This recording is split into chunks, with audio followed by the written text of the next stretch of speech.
están? Muy buenas tardes, noches, no sé a qué hora vea usted estos días, pero tenemos que hablar y de forma muy clara y consistente sobre qué es la grafología. Al final del día es el estudio de la personalidad por medio de la escritura. Ahora, si es una ciencia o no, sí existen las bases teóricas para poder, y sobre todo neurofisiológicas, que permiten argumentar que se puede sustentar en fundamentos científicos rigurosos, es decir, que hay criterios rigurosos para hablar de la grafología.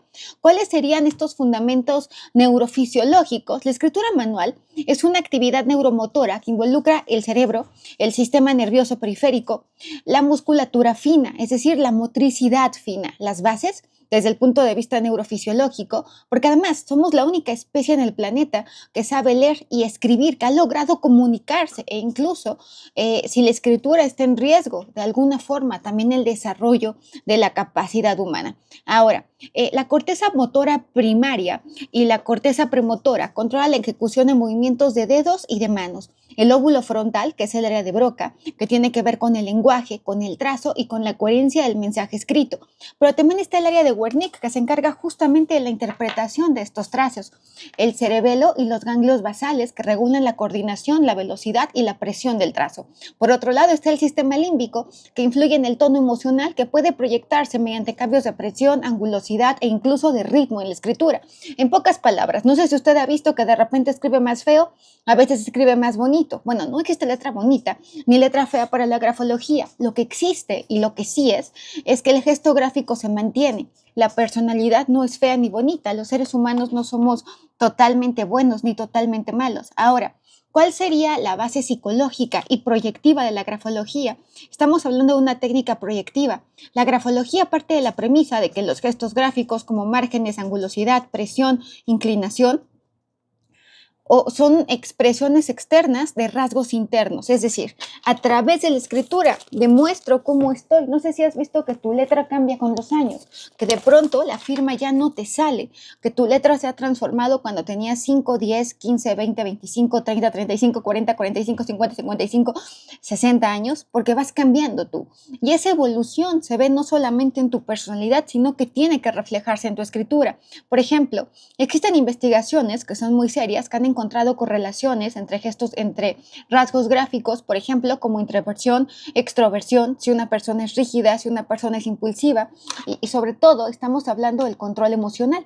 Por ejemplo, platicaba yo con mi mejor amiga, con Janet, y Janet me decía, es muy difícil que antes de los 7 años se pueda conocer cómo está un niño si no es a través del dibujo, porque hay cosas que no se pueden verbalizar. Esto es parte de los test proyectivos de personalidad. Ahora, si la grafología se somete a áreas de respaldo como psicometría, que es justamente crear estas baterías de análisis gráficos, la neuropsicología, que es tan importante, estudios de resonancia magnética funcional para poder ver qué pasa en el cerebro y qué patrones se activan de forma específica. Tenemos también análisis cinemático y biomecánico. ¿A qué trata esto? Son tabletas digitalizadoras para medir qué está pasando, velocidad, aceleración, presión, etc. Y por supuesto que está el área de la criminología y de la ciencia forense. Estoy acomodando esto, perdone usted, es que yo no soy muy buena para hacer las cosas. Ahora, la realidad es que creo que tendríamos que entender que somos la única especie capaz de leer y de escribir. No es casualidad, es el resultado de una combinación única de la evolución biológica, del desarrollo cerebral, de la cultura y del lenguaje. Estamos hablando que tenemos un cerebro desproporcionalmente grande. Nuestro neocórtex, especialmente las áreas prefrontales y temporales, permiten procesar símbolos abstractos y darles un significado. Esa es la escritura y esa es la lectura. Somos la única especie. Pero si dejamos que los niños, que nosotros incluso pasemos tanto tiempo en pantalla, estamos entorpeciendo. Leer, por ejemplo, genera una mayor sinapsis. Estamos hablando que los seres humanos aprendemos a través de la repetición, pero también a través de la neuroplasticidad cerebral, que es la capacidad que tiene el cerebro para escribir. Por otro lado, tenemos la mano con un pulgar oponible. La precisión de la pinza pulgar nos permite sostener justamente áreas para escribir con control fino. No sé si han visto que muchas veces los zurdos hacen este movimiento de gancho. ¿Por qué? Porque ahí estamos hablando de la lateral cerebral y cómo es que el cerebro influye tanto al momento de escribir, ¿no? Yo me acuerdo cuando decían, no, es que escribir es un proceso como ir al baño, no tiene absolutamente, si bien es cierto, es un proceso neurofisiológico complejo. Por eso es que creo que vale la pena hablar del tracto corticoespinal directo, que es la conexión muy especializada entre el cerebro y los músculos de la mano, lo que posibilita movimientos extremadamente precisos y rápidos para trazar letras. Ahora, al momento de escribir hay una proyección del inconsciente, pero también del consciente. ¿Qué estamos escribiendo? ¿Qué estamos leyendo? ¿Qué estamos escribiendo? ¿Estamos leyendo esto? Estamos leyendo a Martín Priante sobre grafología. ¿Qué estamos leyendo? Y es por eso que vamos a abrir curso de grafología, por si gusta usted. Una letra muy grande que va a ser una persona a la que le gusta llamar la atención, una letra muy chiquita que es una persona muy minuciosa, una firma que está encerrada es una persona que está acostumbrada a cuidar y a proteger a los demás. Ahora, es un lenguaje simbólico y pensamiento abstracto. Los humanos desarrollamos un lenguaje oral complejo, capaz de manejar conceptos que no están presentes en el momento. Por ejemplo, nosotros usamos letras, pero la cultura china, por ejemplo, utiliza pequeñas imágenes, es una logoescritura, porque es a través de pequeñitas imágenes que representan simbolismos. Nosotros la escritura la relacionamos con un sonido, pero también con una imagen y también con emociones. Incluso es por eso que cuando estamos leyendo podemos entender lo que sufría la maga o lo que pensaba Oliveira, o lo que pasaba en la cabeza de Julio Cortázar cuando escribe Bestiario, o de Elena Poniatowska, y nos podemos poner en el lugar de esos personajes porque tenemos la capacidad de imaginar lo que estamos leyendo. Ahora, la escritura es una extensión de ese lenguaje. Representamos gráficamente sonidos, ideas y objetos que de forma inconsciente van a tener emociones. Por ejemplo, si yo te digo papá, te va a venir a la cabeza tu papá. Si yo te digo mamá, te va a venir a la cabeza tu mamá. Si tú escribes mamá, es muy probable que no lo escribas igual que como escribes Juan Rodolfo Martínez, ¿no? No sabemos ni quién es, se me acaba de ocurrir el nombre, pero saludos, ¿no? Ahora, la plasticidad cerebral. Áreas, la corteza visual, porque para escribirse ejercita la corteza visual, el área de Broca, se adaptan para procesar signos escritos, aunque la escritura es muy reciente en términos evolutivos, 5.000 años. De hecho, hay hasta teorías que dicen que escribir es algo antinatural porque somos la única especie y lo aprendemos. Otra cosa que es importante, esta adaptación se le conoce como reciclaje neuronal. Usamos circuitos cerebrales diseñados para otras funciones, como para reconocer formas de naturaleza, para reconocer letras y palabras. Por ejemplo, cuando una persona aprende chino o aprende japonés, se activan otras áreas del cerebro, al igual que cuando estás leyendo algo. Por eso es importante que no dejemos de escribir y que no dejemos de leer. Por otro lado, también tenemos una cultura acumulativa. La escritura no es innata, es un invento cultural transmitido de generación a generación. Pensemos que es una especie de memoria colectiva acumulativa. Es a través de ahí donde hemos transmitido conocimientos, nuestra historia. La escritura es el medio más eficiente para preservar lo que se ha vivido. Por otro lado, leer y escribir implica visión, audición interna, control motor, memoria semántica, trabajando al mismo tiempo. Esta integración simultánea es posible gracias a redes neuronales que permiten estar interconectadas, algo que no se ha encontrado en ninguna otra especie, es decir, es algo que solamente se encuentra en nosotros. Por otro lado, somos los únicos que podemos leer y escribir porque combinamos un cerebro simbólico y un cerebro plástico. Tenemos manos extremadamente hábiles. Ahora, creo que vale la pena hablar de la escritura como un espejo neurológico. Cada trazo que hacemos no es un simple dibujo, es un gesto neuromotor que está dirigido por el cerebro. Intervienen áreas motoras, sensoriales, lingüísticas, emocionales. El sistema límbico influye en la presión. Creo que vale toda la pena del mundo poder entender, por ejemplo, cómo en algunas enfermedades como el Parkinson, el Alzheimer, traumatismos cerebrales, hay hasta un estudio de un hombre que cuando tiene un problema cerebral, pierde la capacidad de hablar chino, pero no la capacidad de hablar inglés, que eran las dos lenguas, una persona bilingüe. ¿Por qué? Porque parece que se activan dos zonas diferentes. Pensémoslo, estaba yo viendo hoy en la mañana un ejemplo de cómo para comer empezamos con una cuchara, luego lo hacemos con un tenedor y acabamos pudiendo comer con palillos chinos, ¿no? Con palillos japoneses. Otra cosa que es importante, la escritura sí está influida por factores emocionales y cognitivos. La ansiedad, la impulsividad, el miedo, la prisa, va a alterar la velocidad, el tamaño y la forma de las letras. Y aquí entra a la escritura como una proyecta la organización mental de un edificio, de un individuo. ¿Qué estoy pensando? Es que me tengo que ir a trabajar. Bueno, también este es mi trabajo. Pues ahora, ¿qué pasará con la inteligencia artificial y con la grafología? Yo creo que la inteligencia artificial va a llegar para potencializar y para legitimizarla. ¿Por qué? Porque va a encontrar un análisis automatizado de trazos, porque se le va a quitar todo grado de subjetividad que pudiera tener, porque se van a poder hacer algoritmos que hoy por hoy ya detectan Parkinson, Alzheimer y trastornos motores de microvariaciones en la escritura, que antes de que los síntomas sean evidentes. Esto ya lo está haciendo la inteligencia artificial. Por otro lado, también se habla de un Big Data grafológico. ¿Qué sería un Big Data grafológico? Que procesa miles de escrituras de diferentes culturas, edades, profesiones, y va a ser mucho más difícil, mucho más fácil poder encontrar estos trazos. Antes era mucho más difícil porque, por ejemplo, Pedro Michón, que empieza con la grafología, lo hace con sus alumnos. Esto nos va a permitir conocer más de nosotros para encontrar correlaciones estadísticas emocionales o condiciones neurológicas.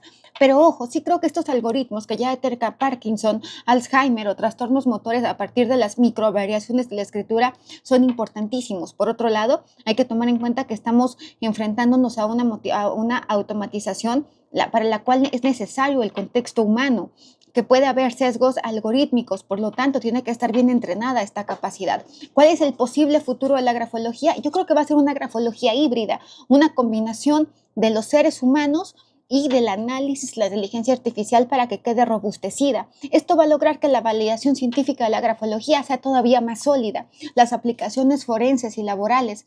Me parece que es visionario, por supuesto que sí, pero sobre todo creo que vale la pena entender, por ejemplo, que en México no tenemos un revuelo los grafólogos. Lo que se tiene que hacer para ser perito en grafología y ser reconocido ante la autoridad competente, jueces, magistrados, etcétera, es demostrar tus conocimientos. Me estoy basando en el artículo 1252 del Código de Comercio, que de hecho dice: si no se requiere título para ejercer, en este caso porque no existe un título en grafología, lo que existe es que se acrediten los conocimientos.